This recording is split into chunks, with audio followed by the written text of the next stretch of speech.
I am going to read the first 2 chapters, are very short, of a new story I'm working on. It's called The Curse. Chapter 1 is from the perspective of Cooper. I cut into ritual space like a fool. I am angry. I am terrified. I will not ground. I will not calm. The meeting room is vast and open, and I want to fill it with screams. It takes everything I have to keep them behind my teeth. My lord sits at the desk, books open before them. My book lies there too, untouched. They will make me wait. They always do. I take my seat. My hands are fists. My jaw keeps locking. You missed a spot, they say, eyes flicking to my jaw, or have you stopped being able to finish what you start when you look in the mirror?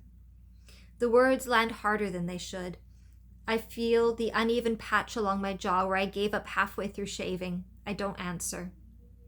I came to ask you to open my book, I say, voice rough, not to play. A loved one is being drained while I sit here doing nothing. I need to act. But I gave you my word. So I'm asking. Tell me what I swore exactly, so I don't break it without meaning to. They close a book they were reading. You say you're not here to play games, yet you want to argue the shape of your vow like a lawyer. Why should I indulge that? My throat tightens. It isn't indulgence.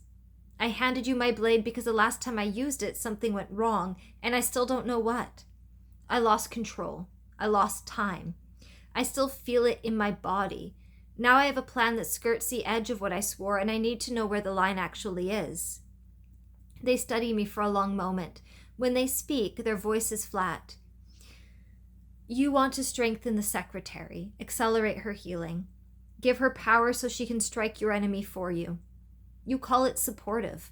I call it directing force through a vessel you choose. My fist slams against my thigh before I can stop it. Tell me what I swore. They rise and come around the desk. One hand settles between my shoulder blades, steady, not comforting. I can feel the hunger in you, they say quietly. You swore you would not serve it again. Now you're looking for a way to feed it without breaking your word. I will not help you lie to yourself about what you are doing. I shake my head, breathing hard. Restore the memory. Let me see the exact wording, please. They return to their seat. I will not return what you cannot yet hold without turning it into a weapon. They say, is that all? I stand. My legs feel unsteady. If I get her consent, I ask, voice low, if I give her the power and let her choose what to do with it, does the vow still hold? They look at me without warmth. Strengthening her is not the same as releasing her. If you hand her power with the expectation that she will point it where you want, then you are still wielding her. Consent does not erase intent. The words cut. I bow, sharp and shallow, and open my eyes back in my own body. Chapter 2. This is from Chloe's perspective. The office is so quiet that I can hear myself breathe. Every time I shift in my chair, the sound carries. There are too many eyes on me. I want to crawl under a rock and hide. I am so tired that I feel sick. My bones are heavy. My blood feels thick and slow, and my mind doesn't know how to sit with the quiet. I was once a prison to an entity that constantly raged and lashed out. My freedom is new, and the quiet is jarring. You look tired, Chloe, the boss says from across the desk. I don't look up from the spreadsheet. I didn't sleep well. It's a lie, but he doesn't care.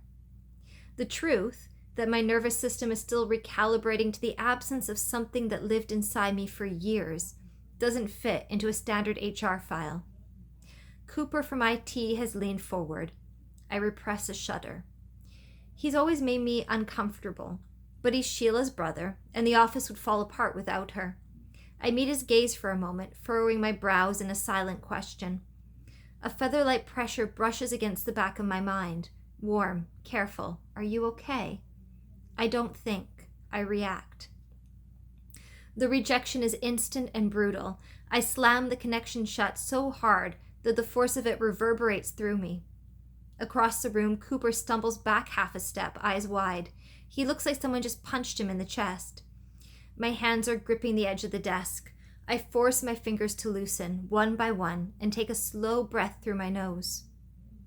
The parasite is gone. I remind myself I am not a prison. I turn my head and look at him directly. My voice comes out flat and perfectly ordinary. Did you need something? He shakes his head and walks away.